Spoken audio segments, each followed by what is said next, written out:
মুহতারাম হাজিরিন, ইসলামী শাসনটা কেমন ছিল? এই আল্লাহ নবীর একজন সবচেয়ে কাছের একজন নিকটতম একজন সঙ্গী সাথী হযরত ওমর ফারুক রাদিয়াল্লাহু আনহু, তার যুগে তার সেই রাষ্ট্র পরিচালনা, তার বিচার ব্যবস্থা কেমন ছিল? তিনি যখন শাসক হইলেন, তিনি যখন খেলাফতের খলিফা হইলেন, তখন দজলার তীরে একজন বৃদ্ধা বসবাস করতেন। দজলার তীরে একজন বৃদ্ধা বসবাস করতেন। ছদ্মবেশে একদিন হযরত ওমর ফারুক রাদিয়াল্লাহু আনহু ওই দজলার তীরে বৃদ্ধার কাছে গিয়েছেন, গিয়ে জিজ্ঞাসা করেছেন, ওগো মা, আপনার এই অঞ্চলের মধ্যে একজন নতুন শাসক হয়েছেন, তার নাম হলো হযরত ওমর ফারুক। আপনার এই ওমর ফারুকের ব্যাপারে আপনার ধারণা বা আপনার কনসেপ্টটা কেমন, আপনি আমাকে শোনান। ওই দজলার তীরে বসবাসরত ওই মহিলা ওমর ফারুক রাদিয়াল্লাহু আনহুকে চিনতে পারেন নাই। বলতেছেন, আমি কিয়ামতের দিন আল্লাহর সামনে ওই যে ওমর ফারুক নতুন শাসক হয়েছে, খলিফা হয়েছে, ওর গলার কলার ধরে আল্লাহর সামনে আমি মামলা দায়ের করব।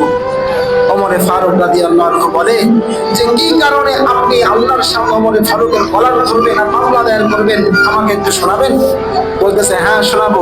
এতদিন পর্যন্ত হয়ে গিয়েছে আমি দজলার তীরে একজন বৃদ্ধা বসবাস করছি, কিন্তু একদিনের জন্য সেই খলিফা ওমর আমার কাছে এসে জিজ্ঞাসা করে নাই, ওগো মা, আপনি কেমন আছেন? ওমর ফারুক রাদিয়াল্লাহু আনহু বলতেছেন যে, আপনি যে এই একটি নির্বিঘ্ন একটি এলাকায় বসবাস করছেন, নিস্তব্ধ একটি এলাকায় আপনি থাকেন, দজলার তীরে কোনো মতেই আপনি বসবাস করছেন, আপনাকে ওমর ফারুক চিনবে কিভাবে আর জানবে কিভাবে যে এখানে একজন বৃদ্ধা বসবাস করছে? ওই বৃদ্ধা মহিলা ওমর ফারুককে বলে, যে খলিফা হয়েছে, যে শাসক হয়েছে, উনি যদি না জানে দজলার তীরে একজন বৃদ্ধা বসবাস করে, তাহলে ওনার মতো ব্যক্তির শাসক হওয়ার কোনো যোগ্যতার প্রয়োজন নেই। ওই ব্যক্তির শাসক হওয়ার কোনো যোগ্যতা নাই যে আমি মহিলা দজলার তীরে বসবাস করছি আর একজন খলিফা বা শাসক হবে, আমার ব্যাপারে সে অনবগত থাকবে, অবগত লাভ করবে না, অবগতি হবে না, ওই ব্যক্তির জন্য শাসক হওয়ার কোনো যোগ্যতা নাই। ওমর ফারুক রাদিয়াল্লাহু আনহু রাতের বেলা ছদ্মবেশে এভাবেই তিনি মানুষের দ্বারে দ্বারে গিয়ে খোঁজ খবর নিতেন, আপনি কেমন আছেন, আপনার কি সমস্যা? অনেক ঘটনা আছে। আল্লাহর নবী সাল্লাল্লাহু আলাইহি ওয়াসাল্লামের এই সাহাবী, উনি বৎসরে মন্ত্রীদের একটি আদালত পেশ করতেন, মন্ত্রীদের একটি বিরাম্যমান আদালত কায়েম করতেন, প্রতিষ্ঠা করতেন। কি সিস্টেমে? সমস্ত শাসকদেরকে তিনি ডেকে এনে এক একটা অঞ্চলের মধ্যে মানুষদেরকে জড়ো করে, মন্ত্রীদেরকে উপস্থিত করে ওমর ফারুক রাদিয়াল্লাহু আনহু জিজ্ঞাসা করতেন, এই অঞ্চলের মানুষ, তোমাদের মন্ত্রীর ব্যাপারে তোমাদের অভিযোগ কি আছে, তোমরা আমার সামনে দায়ের করো। এই অঞ্চলের মানুষ, তোমাদের শাসকের ব্যাপারে তোমাদের কনসেপ্ট কেমন, তোমাদের ধারণা কেমন, তোমরা আমার সামনে পেশ করো। এই অঞ্চলের মধ্যে যে গভর্নর আছে, ওনার ব্যাপারে তোমাদের কোনো অভিযোগ আছে কিনা, তোমরা আমার কাছে পেশ করো, আমি এই অভিযোগের সমাধান বের করে দিব। একদিন মিশরের এক শাসক, তার ব্যাপারে একজন সাধারণ মানুষ ওমর ফারুক রাদিয়াল্লাহু আনহু যখন বিরাম্যমান আদালত বসিয়েছেন, তখন বলছেন, হে ওমর, মিশরের যে গভর্নর আপনার আছে, তার ব্যাপারে আমার একটি অভিযোগ আছে। কি অভিযোগ? দাঁড়িয়ে তুমি বলো। তখন ওই ব্যক্তি এই মন্ত্রীর ব্যাপারে, মিশরের মন্ত্রীর ব্যাপারে বলতেছে, আপনি যে একটি আদেশ করেছেন কোন মন্ত্রীর ঘরের দরজায় দারোয়ান থাকতে পারবে না, মিশরের যে গভর্নর আছে উনি তো আপনার ঘরের প্রথম ফটকে তিনি দারোয়ান নিয়োগ দিয়েছেন, এই ব্যাপারে আপনি কি বলেন? সঙ্গে সঙ্গেই পুলিশ পাঠিয়ে দিয়েছেন ওমর ফারুক রাদিয়াল্লাহু আনহু, যাও মিশরের গভর্নর কি আছে তুমি তাকে ডেকে নিয়ে আসো। ওমর ফারুক রাদিয়াল্লাহু আনহু গভর্নর যখন এসেছে, আসার পর জিজ্ঞাসা করেছে, কি ব্যাপার? আমি আদেশ দিয়েছি যে তোমার দরজায়, কোন মন্ত্রীর দরজায়, কোন শাসকের দরজায়, কোন গভর্নরের দরজায় কোন দারোয়ান থাকতে পারবে না, তোমার ঘরের প্রথম ফটকে নাকি দারোয়ান তুমি নিয়োগ দিয়েছেন, কারণটা কি? জিজ্ঞাসা করার সঙ্গে সঙ্গে স্বীকারোক্তি দিয়েছে, হ্যাঁ ওমর ফারুক, আমি আমার দরজায় দারোয়ান নিয়োগ দিয়েছি, কথা ঠিক। আল্লাহর নবীর এই সাহাবী ওমর ফারুক রাদিয়াল্লাহু আনহু সঙ্গে সঙ্গে নির্দেশ দিয়েছেন, ওর গায়ে যে শাসকের পোশাক আছে, ওই পোশাক সঙ্গে সঙ্গে তুমি খুলে নাও। এবং এই গভর্নরকে মক্কার সে গিরিপথে, মক্কার সে পাহাড় পর্বতে তার হাতে বকরি দিয়ে 6 মাসের জন্য শাস্তি স্বরূপ তাকে পাঠিয়ে দাও। সে 6 মাস যাবৎ আগে যেমন তার বাবা বকরি চড়াতো, শাসকের পদ থেকে তাকে অব্যাহতি দেওয়ার পরে 6 মাস তাকে শাস্তি স্বরূপ ওই মক্কার গিরিবল তাকে বকরি চড়াতে হবে। এটাই ছিল কি ইসলামী সেই শাসন আমলের একটি গভর্নরের একটি অপরাধের শাস্তির ব্যবস্থা। আর আজকে আমাদের অবস্থা কি শুনবেন? একটু কথা বলে না, শুনবেন? বর্তমান সময়ের কথা না, আমরা আমাদের আত্মসমালোচনা বলে এটাকে। আত্মসমালোচনা যে পরিবারের মধ্যে আছে, যে প্রতিষ্ঠানের মধ্যে আছে, সেই প্রতিষ্ঠান, সেই সমাজ বা সেই পরিবার দিন দিন সামনে অগ্রসর হতে থাকে। আত্মসমালোচনা বলে, আফসোস নিয়ে বলতে হয়। এবার ঈদে আপনার ঈদ যাত্রায় মোট আপনার 15 দিনে সড়ক দুর্ঘটনা ঘটেছে 373টা। 373টা দুর্ঘটনার মধ্য দিয়ে 383 মানুষ নিহত হয়েছেন, হাজার হাজার মানুষ আহত হয়েছে। আপনারা দেখেছেন লঞ্চ দুর্ঘটনায় মানুষ 2 ভাগ হয়ে চলে গিয়েছে নদীর মাঝে। একটি বাস, এই যে দৌলতিয়া ঘাটে একটি বাস, একদম আস্ত বাস 45-50 জন মানুষ নিয়ে সমুদ্রের গভীর অতল গহ্বরে চলে গিয়েছে। কোথায় মানুষ, কার কি, কোনো কিচ্ছু বড় আমাদের নাই। ট্রেন আসতেছে, বাসের সাথে সংঘর্ষ হয়েছে, মানুষ নিহত হচ্ছে।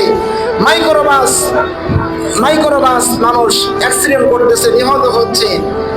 কার আদালতে আমরা মামলা দায়ের করব? কার কাছে কি বলবো? আজকে যেই ট্রেন বাসের সঙ্গে অ্যাক্সিডেন্ট করেছে, দুর্ঘটনা ঘটেছে, আদৌ পর্যন্ত ওই মামলা কি আমাদের দায়ের করার কোনো সুযোগ আছে?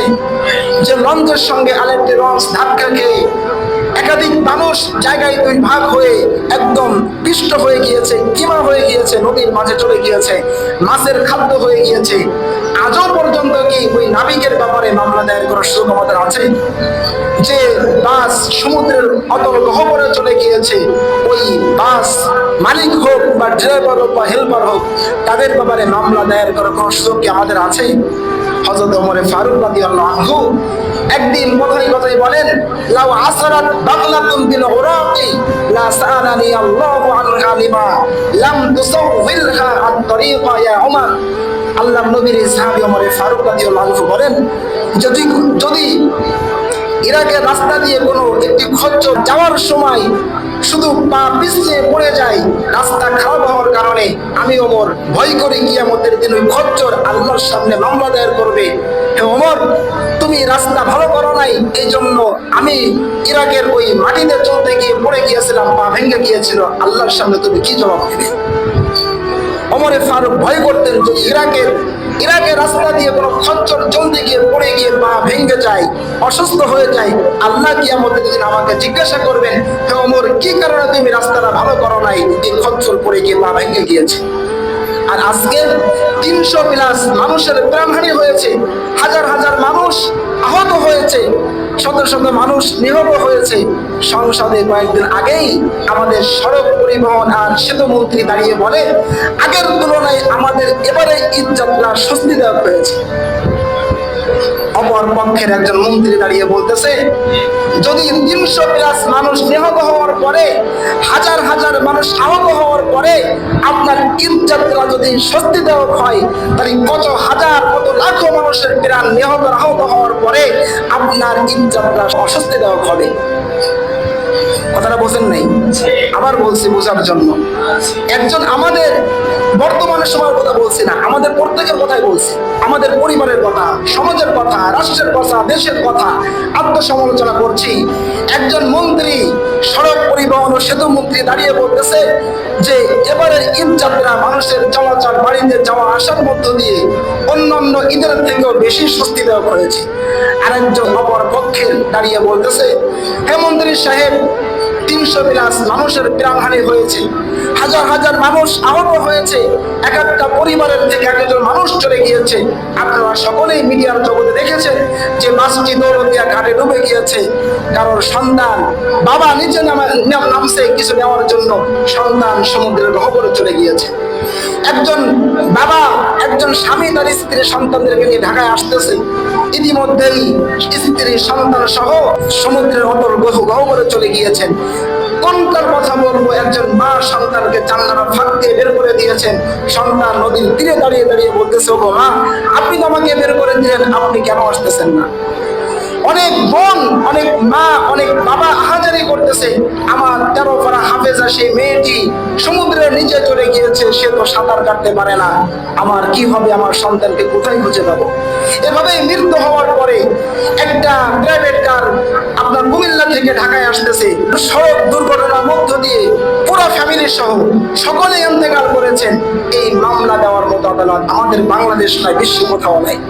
এরপরও আমরা দাঁড়িয়ে দাঁড়িয়ে বলতেছি অন্যান্য বছরের তুলনায়, ঈদের তুলনায় আমাদের এবারে ঈদ বেশি শাস্তি দেওয়া হয়েছে। বুঝেন, কিছু বুঝেন? ইসলামের মধ্যে কিসাসের বিধান কি? আমি যদি কাউকে হত্যা করি, সে আমাকে হত্যা করবে। যদি ভুলে আমি কাউকে হত্যা করি, ভুলে কেমন, আমি বন্দুক দিয়ে একটি পাখি মারতেছি, বক মারতেছি, এই বক যদি মিস হয়ে গিয়ে, বন্দুক যদি মিস্টেক হয়ে গিয়ে কোন একজন মানুষ মারা যায়, ইসলাম বলে আমাকে তাকে 100 উট আর একটি গোলাম, মুসলিম গোলাম আজাদ করতে হবে। 100 উটের দাম কত জানেন? একটা উটের দাম যদি 20 লক্ষ টাকা ধরেন, 100 উটের দাম হয় 20 কোটি টাকা। যদি একটা উটের দাম 30 লক্ষ ধরেন, 100 উটের দাম হয়, মূল্য হয় 30 কোটি টাকা। বুঝেন? আর আমাদের বাস সমুদ্রের অতল গহ্বরে চলে যায়, ট্রেনের সঙ্গে ধাক্কা লেগে অনেক মানুষ নিহত হয়, রাষ্ট্রের পক্ষ থেকে আমাদের 10,000 20,000 অনুদান দেওয়া হয়। এই দেশে আমরা বসবাস করছি, কোন সমালোচনা না, আত্মসমালোচনা বলছি, এমন দেশে বসবাস করছি। এই জন্য চলতে ফিরতে দোয়াগুলি আছে ভাই।